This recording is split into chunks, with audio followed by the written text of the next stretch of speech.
शिक्षा सदन सोजत रोड में आपका स्वागत है।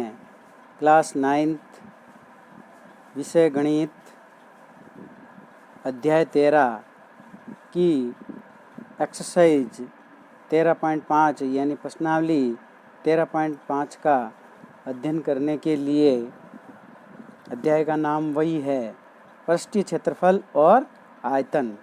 तो अभी तक हमने पृष्ठीय क्षेत्रफलों के बारे में पढ़ा था, जिसमें सबसे पहले पढ़ा था घन और घनाभ का पृष्ठीय क्षेत्रफल, फिर इसके बाद में पढ़ा था बेलन का संपूर्ण पृष्ठीय क्षेत्रफल और वक्र पृष्ठीय क्षेत्रफल।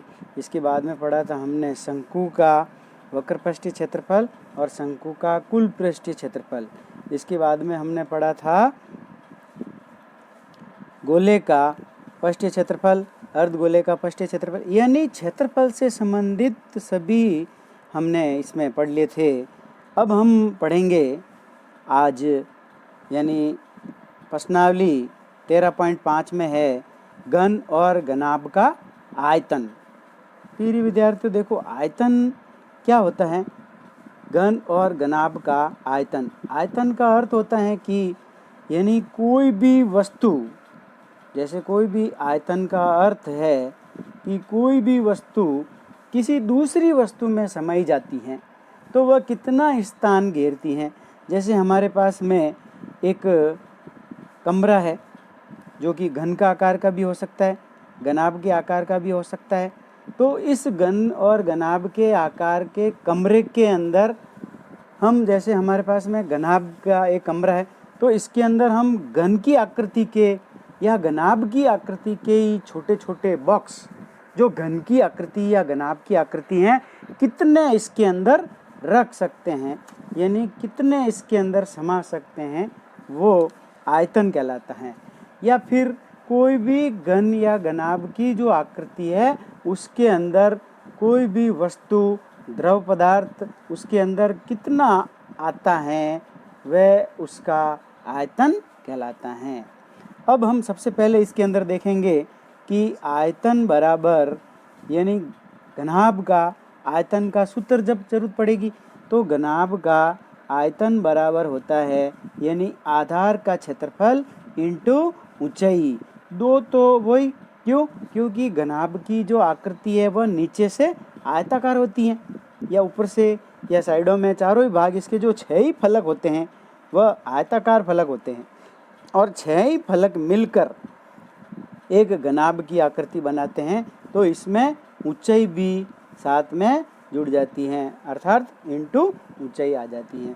अर्थात आधार का क्षेत्रफल हो जाता है लंबाई इंटू चौड़ाई इंटू ऊंचाई। अर्थात लंबाई को हम L से लिखते हैं, चौड़ाई को हम B से लिखते हैं और ऊंचाई को हम H से लिखते हैं। अर्थात जहाँ दिया भी लिख भी सकते हैं कि L, B और H क्रमशः घनाभ की लंबाई, चौड़ाई और ऊंचाई कहलाती हैं। हिंदी में हम इसको लंबाई, चौड़ाई और ऊंचाई लिखते हैं। और आयतन जब इसका निकालते हैं तो तीनों ही लंबाई इंटू चौड़ाई इंटू ऊंचाई को गुणा कर लेते हैं और हमारे पास में आयतन प्राप्त हो जाता है। प्रिय विद्यार्थियों, इसके अंदर भी यही चीज़ ध्यान रखनी है कि घनाभ का जब आयतन निकालते हो तो इसकी लंबाई, चौड़ाई और ऊंचाई हमेशा एक ही नाप में होनी चाहिए, यानी एक ही इकाई में होनी चाहिए। अगर लंबाई सेंटीमीटर में है तो चौड़ाई भी सेंटीमीटर में होनी चाहिए। अगर मीटर में दे दी है तो आप इसको चेंज कर देंगे, या तो सेंटीमीटर में करिए या फिर मीटर में करिए। अगर मीटर को सेंटीमीटर में चेंज करना है तो 100 से गुणा करना है, और सेंटीमीटर को यदि मीटर में चेंज करना है तो 1/100 से गुणा करना है, अर्थात भाग दे देना है। इस प्रकार हम देखेंगे कि घनाभ का आयतन का सूत्र ये प्राप्त होता है। इसी साथ आपको घन का आयतन की भी आवश्यकता पड़ेगी, जो कि घन का आयतन बराबर है यानी किनारा इंटू किनारा इंटू किनारा, या फिर इसको हम भुजा भी लिख सकते हैं। यानी भुजा को कितनी बार लिखेंगे? 3 बार लिखेंगे। अर्थात क्या हो जाएगी भुजा? क्यूब भी लिख सकते हैं, या इस भुजा का नाम दे दिया साइड, या ए यानी भुजा है, इसको भी इससे व्यक्त किया जा सकता है।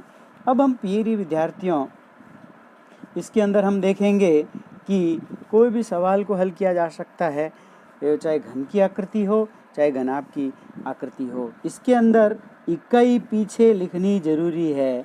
इसमें इकाई अगर जब लिखेंगे तो हम ध्यान रखेंगे कि अगर सेंटीमीटर में दी हुई है तो इसकी इकाई सेंटीमीटर क्यूब हो जाएगी, और अगर नाप सब मीटर में दिया हुआ है तो इसकी इकाई मीटर क्यूब हो जाएगी। यानी सेंटीमीटर क्यूब लिखो या घन सेंटीमीटर भी लिख सकते हैं, या मीटर में है तो घन मीटर भी लिख सकते हैं। इस प्रकार इसकी इकाई आपको लिखनी जरूरी है। कोई भी प्रश्न को हल करते हैं तो आयतन की इकाई हमेशा याद रखेंगे कि सेंटीमीटर में है तो सेंटीमीटर क्यूब पीछे लिखेंगे, और मीटर में है तो पीछे मीटर क्यूब अवश्य लिखेंगे। मीटर क्यूब की जगह पे घन मीटर भी लिख सकते हो। अब हम एक उदाहरण लेते हैं। जैसे एक दिया हुआ है कि एक आकृति में जहाँ एक घन का किनारा है, देखिए ये आकृति है, जैसे ये घन का किनारा है।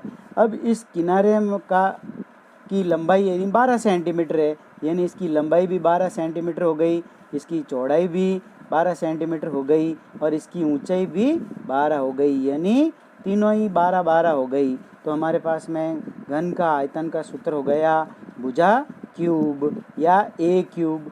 अब भुजा की जगह पे हमने मान रख दिया 12 का क्यूब, और 12 को फिर कितनी बार लिख दिया, 3 बार, और तीनों पहले 12 को 12 से गुणा करिए 144 आ जाएंगे।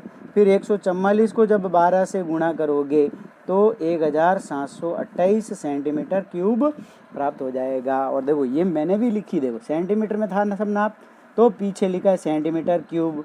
अगर मैं ये नहीं लिखता हूँ तो आपके आधा नंबर परीक्षा के अंदर कट जाता है। तो आप ये फालतू के आधे नंबर ऐसे आपको नहीं कटाना है, और ध्यान से कार्य करना है और व्यवस्थित कार्य करना है, और फिर आगे बढ़ना है। इस प्रकार हम अब एक उदाहरण ले रहे हैं, जिस उदाहरण को आप पहले अच्छी तरह से समझोगे, फिर इस सवाल को हल करोगे कि इसके अंदर क्या बात कह रहा है, यानी क्या निकालने का कह रहा है। तो हम उदाहरण देखते हैं। एक खुले मैदान में 10 मीटर लंबी एक दीवार का निर्माण किया जाना था। दीवार की ऊंचाई 4 मीटर है, उसकी मोटाई 24 सेंटीमीटर है। अब इस दीवार को बनाने में 24 centimetre into 12 centimetre into 8 centimetre विमाओं वाली ईंटों से बनाया जाना है। तो आपको बताना है कि इसमें कितनी ईंटें लगेगी, आवश्यकता होगी। तो सबसे पहले देखोगे कि इसके अंदर एक दीवार है जिसकी लंबाई भी दी हुई है, जिसकी चौड़ाई भी दी हुई है, यानी मोटाई है, चौड़ाई और मोटाई एक ही होती है, और इसकी ऊंचाई भी दी हुई है। अब हम देखेंगे कि इसकी लंबाई तो है मीटर में और ऊंचाई है वो भी मीटर में है, जबकि मोटाई सेंटीमीटर में है, और ईंटों की नाप है वो भी सेंटीमीटर है। तो अर्थात सभी नाप को सेंटीमीटर में चेंज कर देंगे। अब सेंटीमीटर में चेंज करने का वही आपको नियम बताया था मैंने। चूँकि दीवार घेरा गया स्थान सभी ईंटों द्वारा घेरे गए स्थान के बराबर होगा, इसीलिए आइए दीवार का आयतन ज्ञात करते हैं, जो कि एक घनाभ है। सबसे पहले देखते हैं, लंबाई बराबर है 10 मीटर, तो इसको सेंटीमीटर में चेंज करेंगे तो 100 से गुणा कर देंगे तो 1000 सेंटीमीटर आ जाएगा। फिर मोटाई देखेंगे 24 सेंटीमीटर ही है, तो ऐसा कैसे लिखेंगे, क्योंकि इसको सेंटीमीटर को सेंटीमीटर में रहने देंगे। और ऊंचाई 4 मीटर है, अर्थात इसको भी 400 सेंटीमीटर लिख देंगे, यानी इसको भी 100 से गुणा कर देंगे। अब हम दीवार का आयतन निकालेंगे। तो दीवार का आयतन हो गया लंबाई इंटू चौड़ाई इंटू ऊंचाई। चौड़ाई को मैंने बताया था, मोटाई भी लिख सकते हैं। अब इस सभी संख्या का मान यहाँ रख देंगे। लंबाई की जगह पे लिख दिया 1000, मोटाई की जगह पे लिख दिया 24, और ऊंचाई की जगह पे लिख दिया 400। सभी संख्याओं को गुणा करेंगे, तो गुणा भी कर सकते हैं, और गुणा नहीं करें तो ऐसे भी लिख सकते हैं, ये दीवार का क्या आ गया, आयतन। अब हम क्या करेंगे, ईंट का आयतन निकालेंगे। अब प्रत्येक ईंट की लंबाई है 24, चौड़ाई है 12 और ऊंचाई है 8 सेंटीमीटर, यानी ये एक घनाभ की आकृति है। तो इसीलिए ईंट का आयतन भी हो गया लंबाई इंटू चौड़ाई इंटू ऊंचाई, और ये हो गया 24 इंटू 12 इंटू 8 सेंटीमीटर क्यूब। अब हम देखेंगे कि हमें ईंटों की संख्या निकालनी है, तो हम यहाँ पे लिखेंगे वांछित ईंटों की संख्या बराबर दीवार का कुल आयतन बटा एक ईंट का आयतन बटे में लिख देंगे, और ऊपर लिखेंगे हम दीवार का आयतन और नीचे हम लिख देंगे ईंट का आयतन। यानी दीवार का आयतन है 1000 इंटू 24 इंटू 400 बटा एक ईंट का आयतन हो जाएगा 24 इंटू 12 इंटू 8। जो संख्या ऊपर नीचे कटती हैं तो उसको हम काट देंगे, जैसे 24 से 24 बार एक बार कट गया, फिर 12 और 8 भी काट देते हैं, और नहीं कटता है तो पॉइंट में भी उत्तर आ जाता है। तो हम पॉइंट की ईंट की संख्या टुकड़े में नहीं होती हैं, इसीलिए अगला अंक मान लेते हैं। 4167 का मतलब हो गया 4000 दीवार बनाने में 167 ईंटें लगेगी, क्योंकि ईंट की मात्रा पॉइंट में नहीं होती हैं, यानी आगे एक ईंट ज़्यादा ही मान लेते हैं। तो इस प्रकार हम 4167 ईंटें खरीद कर लाएंगे और इसको दीवार को बना सकते हैं आसानी से। तो इस दीवार को जब बनाएंगे तो ना तो ईंटें कम पड़ेगी और ना ईंटें ज़्यादा होगी। तो आपको फ़ायदा ये होगा कि आपको ज़्यादा लाओगे तो बड़ी रहेगी, कम लाओगे तो और लानी पड़ेगी, तो इसीलिए खर्चा भी ज़्यादा लगेगा। अब हम एक और उदाहरण लेते हैं और देखते हैं। एक बच्चा भवन ब्लॉकों में से खेल रहा है जो कि एक घन के आकार के हैं। उसने इस आकृति को इस प्रकार दर्शाए अनुसार ढांचा बना लिया है। प्रत्येक घन का किनारा 3 सेंटीमीटर है।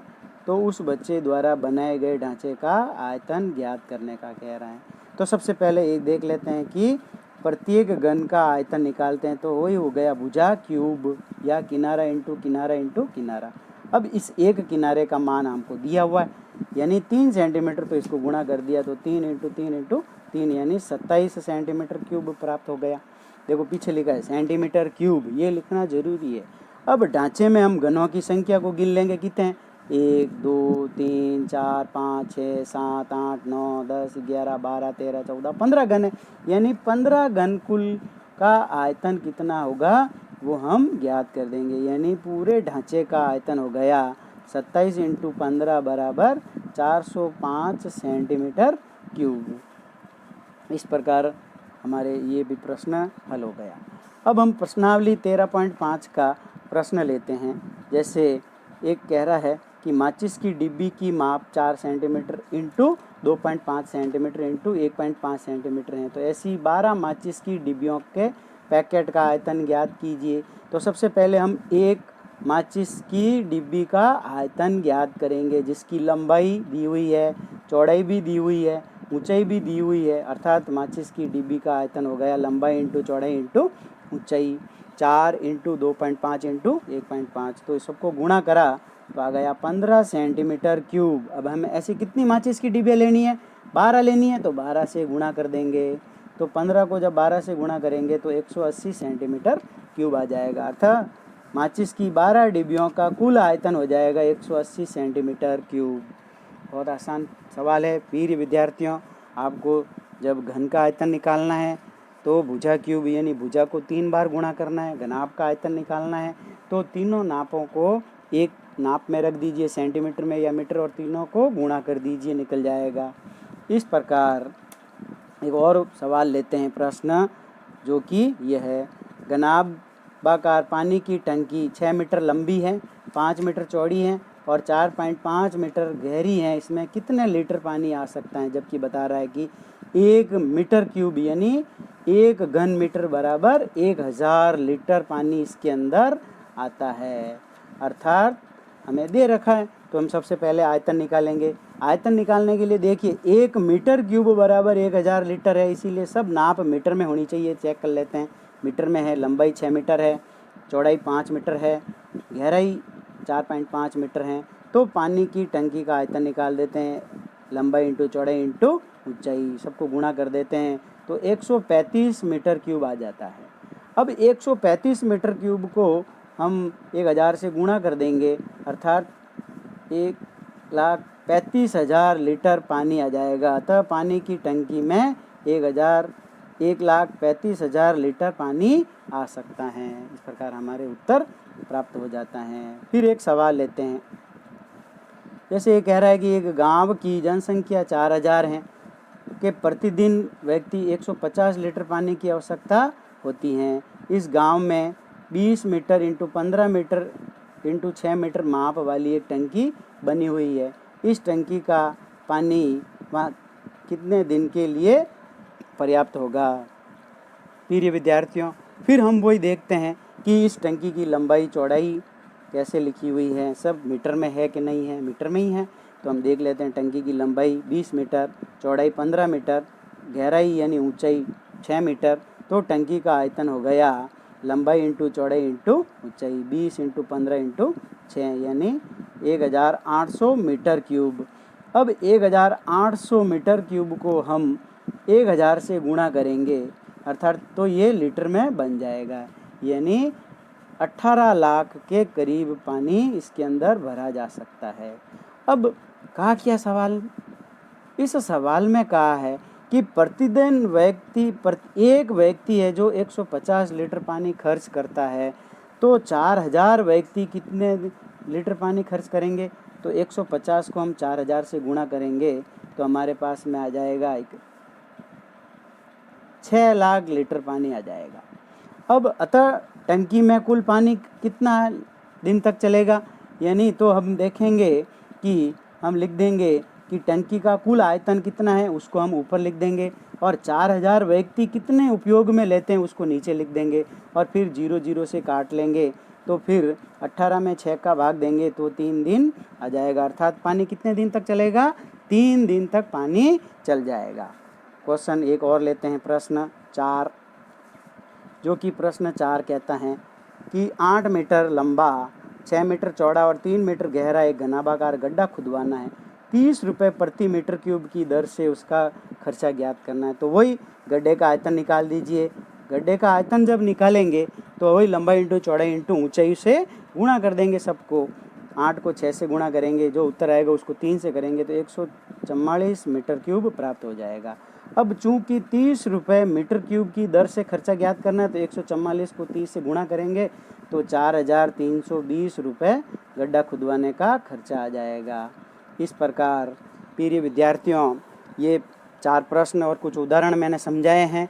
आप इसको अच्छी तरह से अपनी PDF फाइल को डाउनलोड कर लें और अपनी नोटबुक के अंदर इसको अच्छी तरह से उतार लें, और अच्छी तरह से उतार के फिर जो भी प्रश्न होमवर्क में दिए जाते हैं उनको ज़्यादा से ज़्यादा अपने दोस्तों को भी कहें और ज़्यादा से ज़्यादा उनको सरल करके मेरे पास में आंसर भेजें। नहीं भेज सकते हो, कोई समस्या है तो आप मेरे को फ़ोन पे बता भी सकते हो कि सर आज मेरे ये समस्या इस कारण से मैं नहीं भेज सकता हूँ। बाकी ज़्यादा से ज़्यादा मोटिवेशनल करें बच्चों को, दूसरे बच्चों दोस्तों को, अपने दोस्तों को कहें कि मैं तो देख इतना पढ़ रहा हूँ और तू नहीं पढ़ रहा है, तो वो भी उसका मन करेगा पढ़ने का और वो पढ़ेगा। इस प्रकार प्रिय विद्यार्थियों, चैनल को ज़्यादा से ज़्यादा सब्सक्राइब भी करें और लाइक भी करें और एक दूसरों को शेयर भी करें, ताकि जब भी उनको पता चलेगा जो आपके आस पड़ोस रहते हैं उनको भी, और अपने साथियों को भी कहें कि मैंने तो देख इतने चैप्टर कर लिए हैं और सब मेरे को आते हैं, जब स्कूल खुलेगी जब मैं तो इतने सारे कर लूँगा और तू क्या करेगा। इस प्रकार प्रिय विद्यार्थियों, आज का ये घनाभ का आयतन समाप्त हो गया है। अब हम देखते हैं कि इसके कुछ होमवर्क दिया जाएगा जिसको आप अच्छी तरह से पढ़ें, करें और कॉपी सबमिट करें। धन्यवाद।